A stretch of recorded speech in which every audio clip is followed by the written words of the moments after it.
Watch out, watch out, watch out, watch out! Oh my God! KO in midair!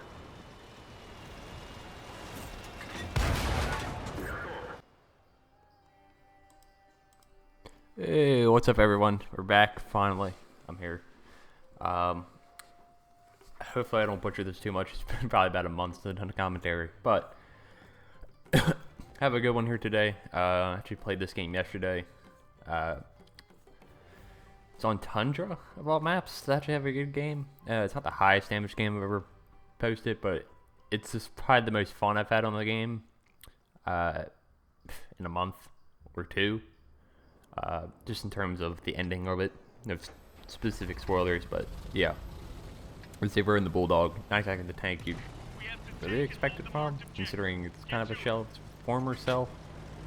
But it's not much you can do about that at this point in the since that change. But this is the encounter variant on this map, so we're not gonna go towards the encounter circle right away.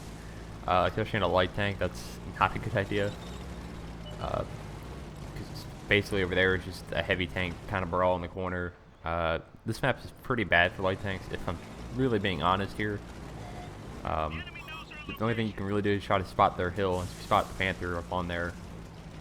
Usually you spot a little bit more going this way, but so far we only got a few tanks, which is actually good for us because it lets us have some flexibility in what we want to do in terms of kind of flanking and get some, hopefully, positioning on the enemy team, and hopefully we can wrap around behind them if we can deal with these couple of tanks. Now the biggest threat right here in this kind of area is the IS-3 right there. We see our Vanguard's gone in, and I honestly thought he was just basically suiciding at this point for doing that. But we're gonna see that's not totally the case. He actually does a pretty good job this game, so kind of surprising. But of course Russian space armor absorbs our first shot, but he's well distracted, and there's only a few tanks over here and none of them are really in a good position to get at us. So we're gonna get over to this spot, and now we're kind of covered from all of them. I'm paying attention to the light tank right to my right, but he doesn't seem too keen to want to push, so right now we're just gonna put shots into this IS-3, hopefully beat his turret, but then that last shot just gets absorbed by a Russian troll. You know, Oblivion armor. Being a little bit tricky here, kind of risky. A couple more shots, really, this guy could always be dead at this point. But you know how Russian side armor is, yeah. So we're just gonna ignore him. He's kind of backed off. Our light tank is still over there, causing mayhem. We're gonna see if we can finish off the Freedom, but of course it bounces off the side of him. But our second one, we're going to take the time to actually aim the shot and, yeah, kill him. Granted, the first one still should have, 90% of the time probably would have killed him, but hit some weird angle and, yeah, bounced off. So, yeah, you see our Vanguard is still alive. I don't know, amazing to me sometimes, but. So now we only have what looks like a Tiger, and then the Panther on the top. The IS-3 is dead. I'm going to try to take out the C-21, but he just starts moving as I come up and try to snapshot him. So unlucky for us. But now we're just going to go up on the hill and see what we can't do against this Tiger. We bounced a shot from the T-21 actually off our butt, which is nice. And now we're just going to go after a little Panther friend up here. We're going to eat some shots from this guy. That's okay. It's not the best, but as soon as we get around him, yeah. He's gone. So now we're in a good position. We have teammates by the cat, and now we're wrapping around behind them as well. So we're in a decent position at this point. We're also in a decent position because we have 2 light tanks and they have none. Again, Tundra is not really the best map for it, so the benefit of that's actually maybe not so much of a benefit than a drawback because they have a lot of heavies left actually. Top tier heavy tanks, so kind of be an issue. At this point, there's only 25 seconds on the cap, so I want to try to get a reset here. Trying to RBRT him to the right target. I'm not going to try to shoot the IS-3. A43 is a much easier tank for me to pen, but my stupid auto aim is just like, yeah, I know, you want to shoot the top tier heavy tank that's basically facing you. Yeah, no I don't. So, right now I just want to try to kill these guys while the other heavies are kind of on towards first spawn, because I know the KV5 is pretty much full health. I just noticed they're already getting a bombardier, which is interesting. I actually didn't notice that in game at all, surprisingly, but you would think I did by the fact that now I'm going to find Artie, but this was just kind of like, hey, I looked at my tanks to the left and there's a little square, and I guess nobody checked the corner, and as we roll up to try to take him out, we see a shot go out, so we know our job's super easy. Even if we do bounce off a artillery piece somehow, this is the weird bounces of this game are going so well. But we know he's reloading for quite some time, so we can just take our time and sit here and have no fear of getting shot in return. Which is always nice. I don't like dealing with the RNG that is those things. Then you just caught a glimpse, maybe, as I kind of moused over.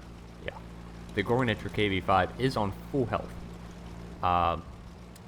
Only took this one shot, which is good for us, but we're going to need all our heat rounds for that guy. We can pen him with our APCR, but it's definitely more difficult. Just because of the armor on that thing. Here I should have probably loaded heat, because what I'm trying to take out is the defender on 5 hit points. But I thought he'd be side on. Unfortunately, he's not. If that had been heat round, it probably would have penned. Or it would have had a better chance of penning, let's say that. Yeah. But unfortunately, we do not. But now it's just me and the Vanguard that is still alive, by the way. That I thought was just YOLOing in the beginning. But I can't really do much for him. I have a KV5 kind of bearing down on me, and he's kind of in a bad situation right now. Over there in that corner. So honestly, I'm trying to get around to my spawn. Let's see if I couldn't get around, but there's just no way I could help him in time without putting myself in a bad situation in particular. So now we're down to a 1 versus 3. We've done okay for this map so far. We got 2,000 damage, a little bit of assisted, and yeah, we've done okay. This isn't the best map for this thing. We've been over this. But now the situation is, okay, how do I try to give myself the best opportunity to win this game in this situation against 2 heavy tanks? One's a one-shot, who I know I want to take out the defender first. He's a one-shot. I can take a gun out of the game. And then my next shot, my next target would be the SU-101, because he's like on 200-300 health. And then deal with the KV-5. And I'm going from the most unexpected angle, at least I think, that they would see me. And fair enough, look at them all. They're all looking the other way. I immediately try to prioritize the defender. Just make myself not much of a target. The KV-5 hits me. Swerving. Now trying to prioritize the SU-101 by avoiding the Gornich's gun as well. Very, very hectic driving right here. I don't recommend everybody try this. Again, trying to avoid 2 guns at the same time. And luckily the KV-5 doesn't high roll. And now we just have him. And we have to make these heat rounds count. And as long as he's just in the open like this, not trying to back up against a wall, we should have the advantage and be able to just outmaneuver him. Which is good for us.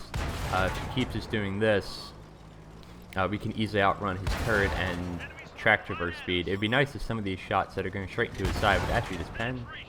But now he's starting to back up against the wall.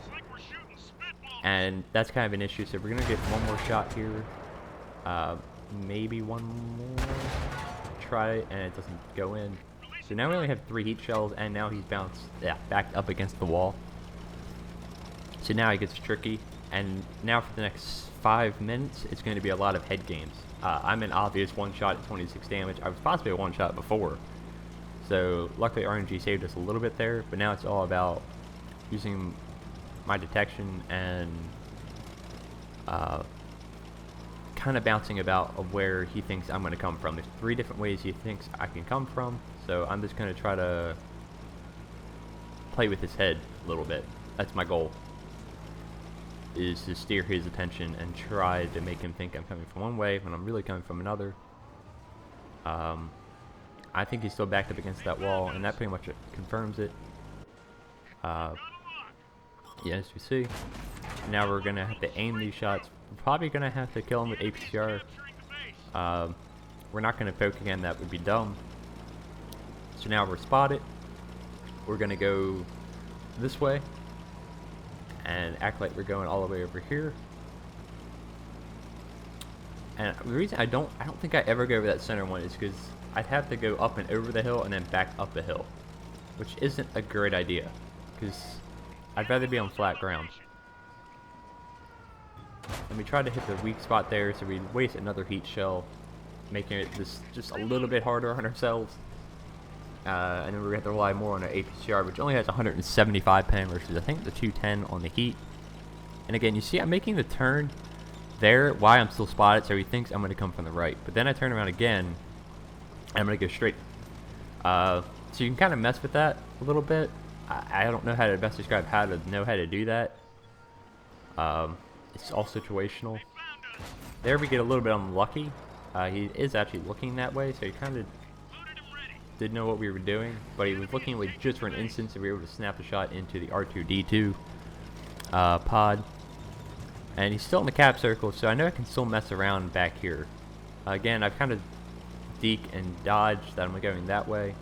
I'm going to come back up the same spot, because I haven't done that yet, actually. And see if I can't fake him out a little bit here. He's still in the cap, and now I see he's not on the cap, and he's not in that spot where he was poking off the cap earlier. So I know he's trying to, I think, probably chase me around out of that position. So while he's doing that, I'm going to run. I'm going to get out of there and get ahead of him and try to take this fight to kind of a new position. I'm going to try to fight up from where they spawn at now, where I can get a little bit more view range, actually, depending on where he is in the cap circle. Because he's basically, I'm going to have to imagine he's going to want to sit in the cap, because he's not going to want to try to chase around a light tank on this map. It's still a small map, but he's in a heavy tank, and I'm in a light tank. It doesn't really make sense for him to try to chase me, at least long distance. So, yeah. So now it's basically just a positioning game, and me believing at this point that he's going to go back in the cap circle, and we actually do pick up the spot on him at this point, which is nice. And again, he goes back in the cap circle, but he actually doesn't have time to cap. I don't know if he realizes this or not, or maybe it's just the way to draw him out. Unfortunately, we had a side shot there. It may have been, but he immediately goes forward and knocks our point of view out of him there. So now we're probably going to have to get up close, but it's all based off of, okay, how do we get up close, but from an unexpected angle. I'd like to get another spot on him, so I'm trying to use some kind of what bushes are available on Tundra. There's not many. I don't even know if they would work. They may be 360 bushes that just don't exist on the Xbox One, but, you know, it's tiny details. And I'm trying not to knock over any trees here, trying to be as stealthy as possible. Bulldoge's a big tank to hide, but we're able to hide it pretty well here. I'm going to approach corners very slowly, because I don't want to jerk out. And he's actually looking that way for some reason. I guess he probably cleared that area. I don't know why he thinks I'm still back there, because I'm definitely not. And there's no way I would have been able to spot him from back there. So, again, we put the one shot in there. Now he's a one shot, and I'm acting like I'm going to go some different position, some different way. And now I'm actually going to go back to the same spot, because again, it's not something I've done that much. And I'm actually going to play a little bit of a waiting game here. I said in my mind, I'm going to wait until the clock hits 1:15, and then I'm going to poke. Because he probably thinks at this point, okay, I'm going to run away and reposition. And sure enough, looking a different way. Thinking I'm coming from a different way, and repositioning, because I'm taking a long time to poke that again. And we take him off the board for the win. So really, really fun end of the game, and trying to just outthink the last enemy player there. I mean, just that's the kind of stuff I enjoy in this game, and overall that was a really fun game to play. It's been a while since something like this has happened. And these are the kinds of games I have to chase now because I really don't have any tank lines to grind at the moment. I'm still waiting for something new that's actually decent to come out so I can grind and actually enjoy the game again rather than just playing the same tanks over and over and over and over and over again, chasing good games, which is kind of why I got repetitive and I got bored and kind of got burnt out on the game. But anyway, I hope you guys enjoyed, and I will catch you next time. See ya.